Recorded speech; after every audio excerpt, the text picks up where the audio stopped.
You know, it becomes a generational thing that over so many years, over a generational period, you have a leadership that comes to the stage, a transformational leadership comes and changes things for the better. Our president veered into education, conquered education, stabilized our urban educational system, and today the world recognizes him for that.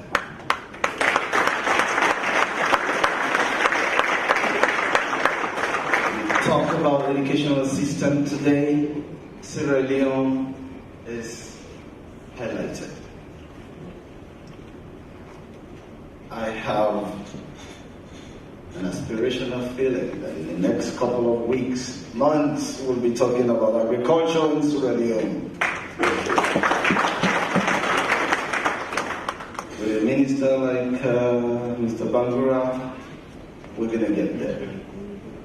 The support for agriculture is palpable. Thank you very much. We will celebrate as a country the transformational leader we have. And he will talk to us today about his initiative. Ladies and gentlemen, I have a one-time opportunity and pleasure to invite His Excellency the President.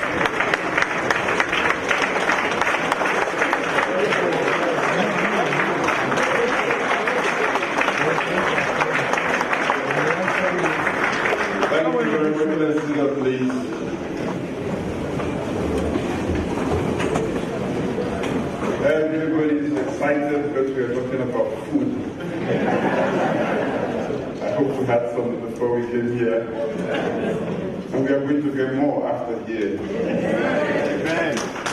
And 5 years later, we will be food secure.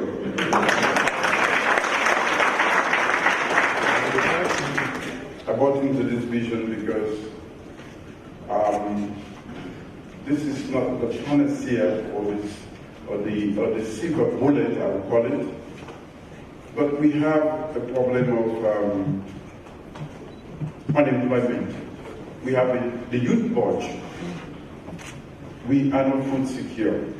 And that has been exacerbated by what is happening in Ukraine. We need to grow our economy. After having started with education in 2018, now I think that we can have agriculture to deal with the rest of the other problems. Unemployment, food insecurity, and also economic growth. That is why the body is the Honorable Vice President, ministers, members of the Diplomatic and Consular Corps, the United Nations Resident Coordinator, heads of missions and delegations, my chairman, Presidential Initiative, Climate Change, Renewable Energy, and Food Security. We've been talking quite a lot and moving all over the place. Our farmers and other key stakeholders in the agriculture sector, civil society, NGOs, private sector representatives, distinguished ladies and gentlemen, I hope it is still morning.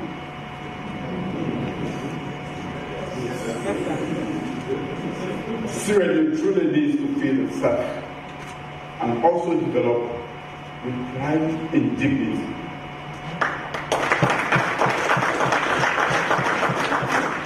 We cannot be begging for our basic food with the land that we have, with the rainfall that we have.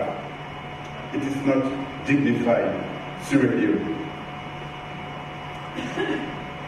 I have always said that we have no business importing rice into Sierra Leone.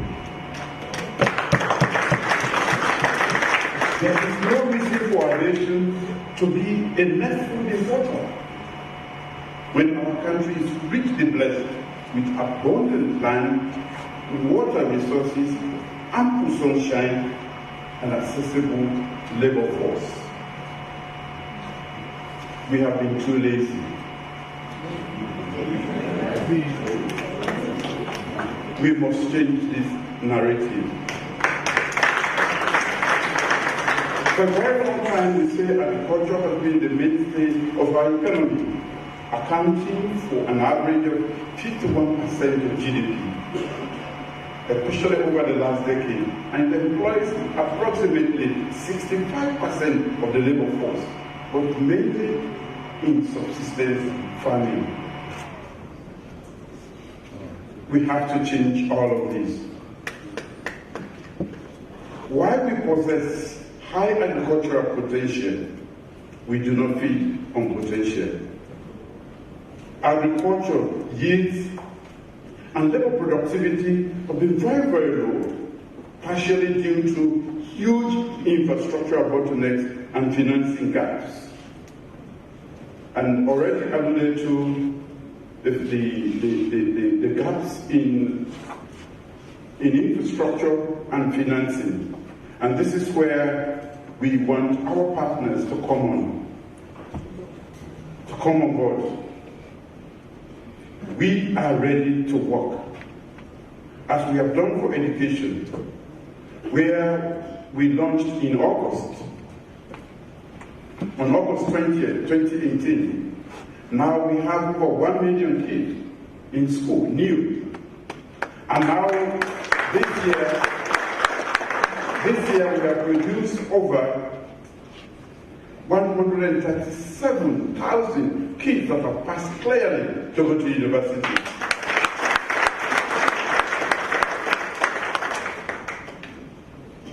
We have done great things in education, and we can do great things to feed ourselves, employ ourselves, and stimulate economic growth.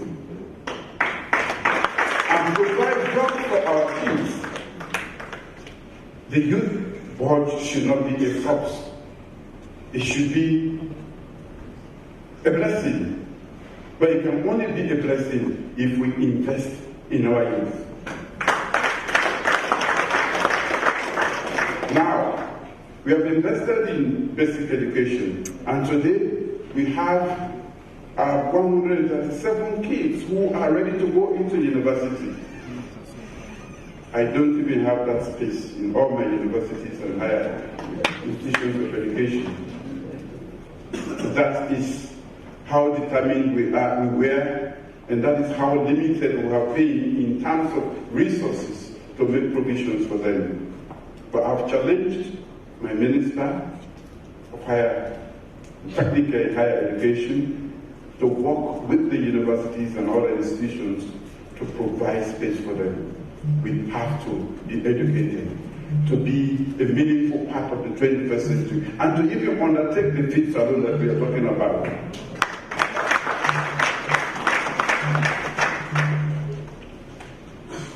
Interruptions in the international system, especially the food chain, due to COVID-19 pandemic and the prevailing war in Ukraine, as we all know, coupled with other global crises, especially the inflation that is imported, definitely continue to take a toll on our economy.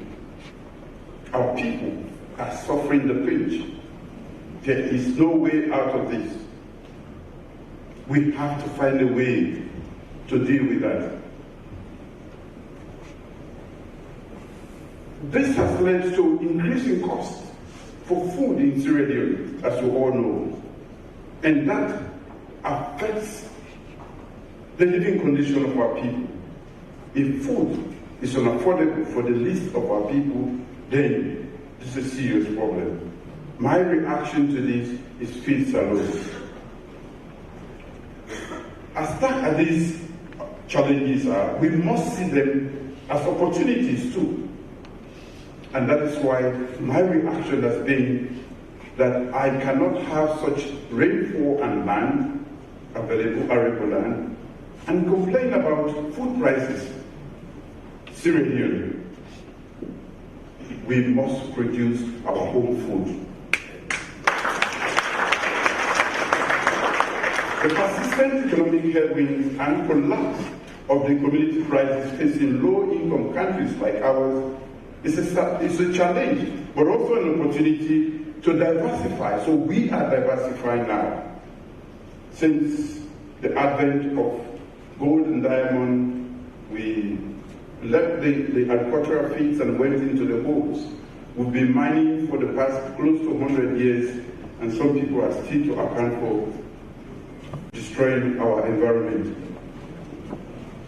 because there's nothing to show for all that we say we claim to have. For me, there is no better sector to diversify than agriculture. Accelerating investment in agriculture, we add greater value to the economy, expand foreign exchange earning, significantly reduce imports, drive down inflation, so higher productivity and food production, and create decent jobs, especially for our youth, which I alluded to already. Ladies and gentlemen, Sierra Leone must learn from the Asian countries, which rapidly expanded public investment in the agricultural sector to achieve the Green Revolution. We must invest in agriculture. We must invest in agriculture. We are doing our bit as a government in terms of the policy environment, the incentives to prime investment, to invite the private sector. We must fundamentally change the way we look at agriculture. For a very long time, agriculture has been treated as a development activity, the social sector, that has been treated as a sector for managing poverty. Yes, whenever there is a picture of a farmer, it's a poor, old-looking, miserable man or woman. I want to be the picture.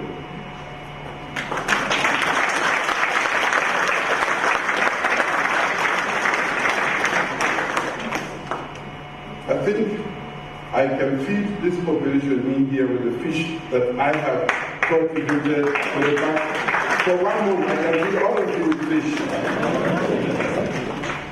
I have enough rice to take care of all of you here for 1 year.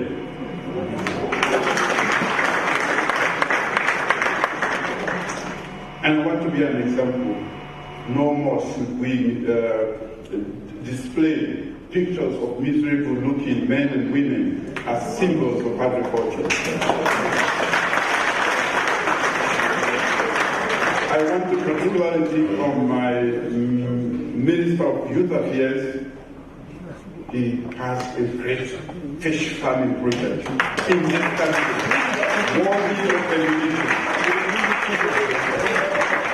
Worthy of emulation.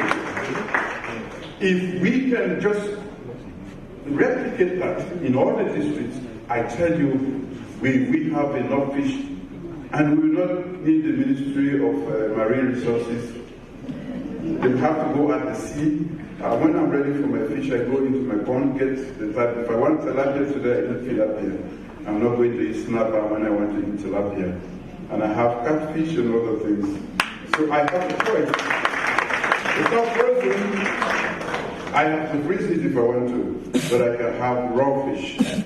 And that is what we want to do. We will encourage the Ministry of Marine Resources for economic purposes. But we are not going to kill that sector. But I just want to encourage us all to do something better. I want us to look at agriculture as a wealth-creating sector. And until and unless all of us seated here can make agriculture profitable to the ordinary man or woman, it's not going to work. We all are looking for benefits. If I cannot make profit out of anything, I'm not going to continue to do it. So, our responsibility, our development partners, we cannot do this alone. Help us make agriculture profitable for the ordinary man or woman. Over 60% of our population is involved in agriculture. They are not in the city here, and they are the ones we are in business for. A government exists for those people. Once we make agriculture profitable for them, we would have taken care of broad-based economic development. We can stimulate growth. But they will never continue to do the traditional agriculture they're doing, the old methods, technologies, and using the same old inputs the seeds they're using. So our business is to make sure we provide all of that for them, at least for the beginning. Once they start making money, they will be running after us for more seeds and more things so that they can do more. Over 70% of our population live in the rural areas and depend on agriculture for their living. Their pathway out of poverty, as I've said, is through agriculture. And therefore, making agriculture a wealth-creating sector, we unleash the economic opportunities to lift our people out of poverty. Poverty alleviation has been on our lips for the past 20, 30, 40 years. The true pathway to that is actually through agriculture. So in line with my government's human capital development drive for sustainable economic growth, we are prioritizing investment in agriculture through SALONE program, which will receive up to 10% according to the finance minister.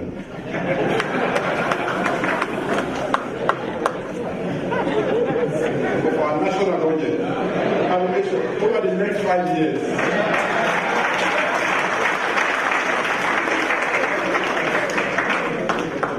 I believe that SALONE will ignite the agricultural productivity, safeguard food security, foster inclusive economic growth, and therefore lay the foundation for sustainable prosperity. I truly believe in this. I visited Vietnam 2 years ago, and they have used agriculture as the mainstay, and it has stimulated serious economic growth. Ladies and gentlemen, we have diamond, we have gold, we have every other thing, but I want us to go back to basics. The land. If we truly love the land that we love, we must steal this land to get out of poverty. We must steal the land and not just dig and destroy it, degrade it for diamonds and gold. And let's steal it to feed ourselves, to employ ourselves, and stimulate economic growth. In my first term, we prioritize innovative strategies to improve agriculture and food security. We prioritize increasing productivity in the rice value chain and expanding our investment in mechanization, as the minister said earlier. We enacted sound public policy to stimulate sound private sector investment. The government primarily at that time focused on de-risking investment, the investment space, while supporting an enabling environment for private sector players to participate. The private sector has not seen this space or has not regarded this space as a lucrative space. We are luring them to come into the space. We have to do the necessary policy arrangements, create the incentives and everything, because government is not going to do the planning for everybody. While we create the space for big investors to come in, we also care for small farmers who must be provided with the wherewithal so that they can continue to produce. They have been a great part of the sector, feeding us, and we need to increase their capacity. To this end, my government created the 10 million agriculture facility that was to stimulate private sector participation in importing and distributing fertilizer, seed production, and other agrochemicals. We established the mechanization centers to put more arable land under cultivation. While principally done on a pilot basis, these policy sheets produce positive outcomes. We increased mid-rice production significantly and improved our self-sufficiency from 47% in 2019 to 65% in 2022. We must now turn our rural areas from areas of economic misery to economic prosperity zones. We must not shy away from the rural areas. Those of us who have made Freetown a permanent seat. Only 15% of 5.4 million hectares of land is under cultivation. We are cramped up in the city and our land is fallow. And yet we cry, we don't have food. It is too expensive. As I speak, it's been raining for the past 6 months and it still rains from time to time. We have no reason to grumble about prices. We should produce our own food. We should feed and develop. This requires transformation of the agriculture sector. At the core of this must be rapid agricultural industrialization. We must focus not only on primary production, but on developing agricultural value chains. The SALONE program, which encapsulates our vision for sustainable agricultural transformation, we build on these gains and scale up investment to foster food security and sovereignty. As I celebrate Independence Day on the 27th every year, I want to celebrate food sovereignty.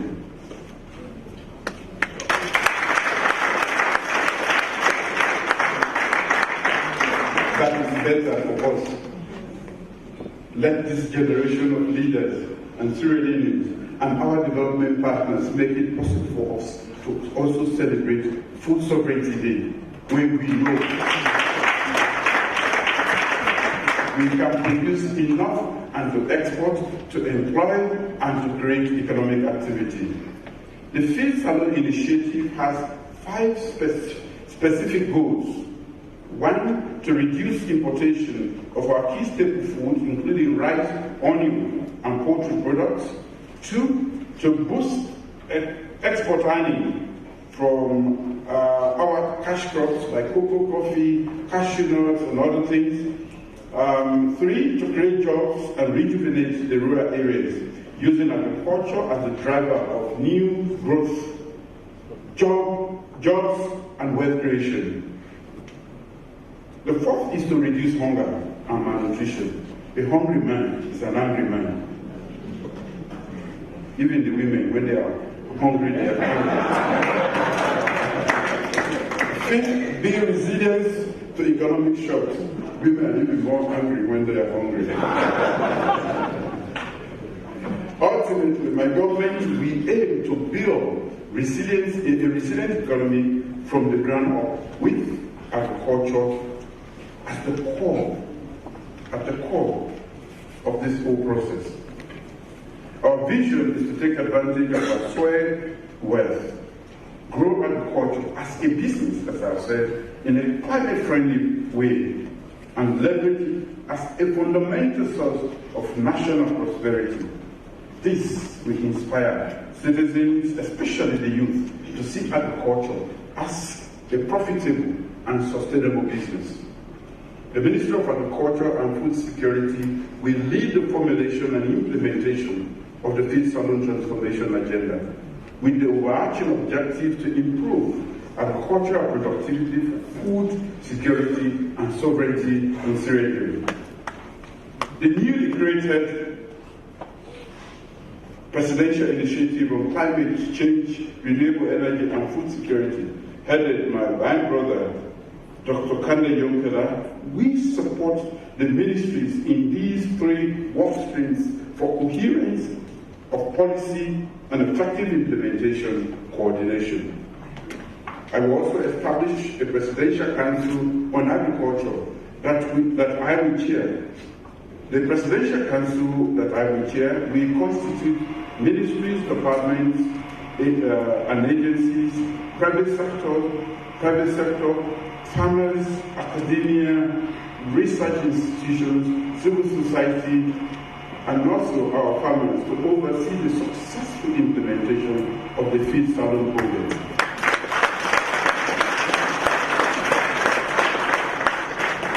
Ladies and gentlemen, I think you should permit me now to convey some of my aspirations for the Feed Salone program for your consideration during the roundtable discussion that will be taking place when I leave. First, the Feed Salone program should not be about producing more food. We must also ensure good nutrition.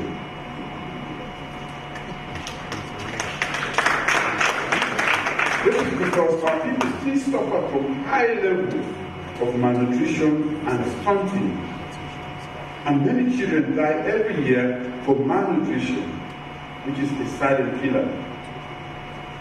Nothing breaks my heart more than a mother unable to harm her hungry babies to rumbling, hollow stomach. Poor nutrition is responsible for stunting children's growth, harming children's educational development, and limiting future economic prospects. Stunting children today lead to stunted economies tomorrow.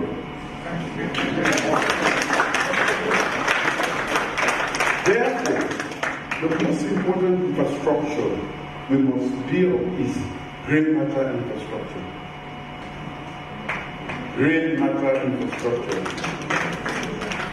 which powers the brain and all human capabilities. That was why we started with education. But even when you teach, a hungry child never captures what you say. Even the teacher, when hungry, is angry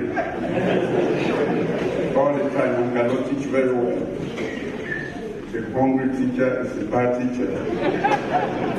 We must focus on curbing malnutrition as we scale up our school feeding program under the Human Capital Development Programs. Second, experiences from successful agricultural transformations in other countries show that they were achieved through strong partnerships between government and the private sector, which I've spoken about. Therefore, we must commit to strengthening the legal and regulatory framework to create an enabling environment to promote private sector involvement throughout the agricultural value chain. The government will rely on private sector to drive innovation, growth, and large-scale sustainable impact. The reality is, government resources put together with development partners won't be enough to address the challenges we face in the agriculture sector. Resources from the private sector will be required to achieve our goals. But as we all know, the private sector, they are profit-driven. So our business with our development partners, as I've said earlier, is to create that enabling environment, the necessary public expenditure that needs to go into it to make it profitable for them. We would have extended a hand of invitation to the private sector. In fact, I will tell you they will be streaming to the point that we have to control them if we really create the enabling environment. Once they see the opportunities, the bank will start to relocate in Tomabom and Mambolo. Everybody will be moving there. So we have to create growth. There's also A key need for strong public-private partnership to get younger entrepreneurs into the agricultural sector. Young people face serious problems in terms of access to affordable capital to venture into agriculture. And it is our duty to make sure that we open the doors for them and give them the opportunity. If we give them the opportunity, as the minister said earlier, we provided 10 million, although not all of that was used. But all the people, normally people who are engaged in agriculture are honest people. That is my position. They don't believe in the shortcuts to make wealth. When you see them going to the bush, they're tilling and doing that, it's because they believe that they have to earn what they use. And therefore, even the young people who are around or who are involved, there are quite a lot of them are involved in agriculture. And I've met quite a lot of women, you know, in during my campaign that are involved in agriculture. All they need is support, guidance. And this is what we have to do. I saw the biggest onion I've ever seen in Falaba. Yes. I've seen so many things, agricultural products, but they are limited in terms of the capital. The third thing is Feed SALONE initiative must address specific challenges facing women farmers.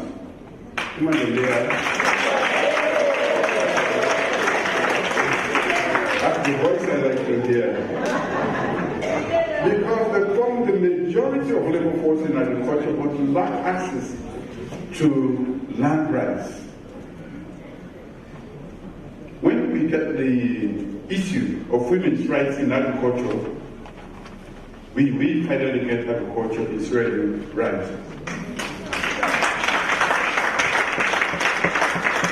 We have to get it right for women if we have to be able to succeed in agriculture. The fourth thing is we must leverage available and new technologies to scale up and transform key value chains in the agricultural sector. We don't have to reinvent the wheel. There are available technologies that can help transform our landscape. We have to go for those. We must seek to foster public-private partnerships, linking government, national, regional, international agricultural research centers, the private sector, and farmers. That link must be created. And lastly, to succeed, we must support the farmers to adapt to climate change.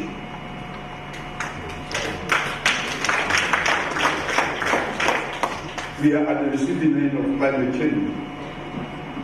We contribute less than 30% of global greenhouse gases emissions, but we suffer disproportionately. But the world is a village, so we have to find a way to adapt, to mitigate, and we must get our own agriculture, instill or build in resilience into our agricultural revolution that we are about to embark on. We must reorientate our policy reforms to target climate resilient agricultural development and value chains and invest heavily in climate smart agriculture mechanization and technologies to unlock the full potential for agriculture. Interestingly, agriculture is another culprit for climate change. So the earlier we recognize that and make sure our agricultural activities are climate smart, the better they are for our global commitments, but also for what we have said we can do. The key outcome of this roundtable is to provide stakeholders with a thorough comprehension of the Feed SALONE initiative, highlighting its objectives, strategic pillars, enablers, and underlying institutional framework. A shared understanding ensures cohesive efforts and alignment across all the the entities involved. There has to be an alignment, not only within government, but also with our development partners that are very crucial to what we are about to embark on. As we deliberate under the theme Partnerships for the Delivery of Feed SALONE Agenda, I leave you with a quote from late Kofi Annan, and I quote, "No single individual, group, or government can take the monumental challenge alone. We must," he continues, "have the vision to work together." This is what I'm seeking today. This is the vision I've put out. Noble as it is, good as it is for the people of this country and for the world itself, we cannot do it alone. And I appeal that the government, private sector, farmers, development partners, CSOs, NGOs, academia, research institutions, and donor agencies come on board and work in alignment with what we want to do. Effective collaboration and partnership are the spirit behind the government's Feed SALONE initiative. Our objective is to work with others to ensure that we end extreme poverty, eliminate malnutrition, make Sierra Leone food self-sufficient, and move our nation on top of the agricultural value chain for what it produces. We must improve agricultural productivity for food security and sovereignty as quickly as possible. Time is not on our side. Let's seize this opportunity, ladies and gentlemen, to feed our people and achieve middle income status by 2035. I wish you fruitful deliberations. Thank you.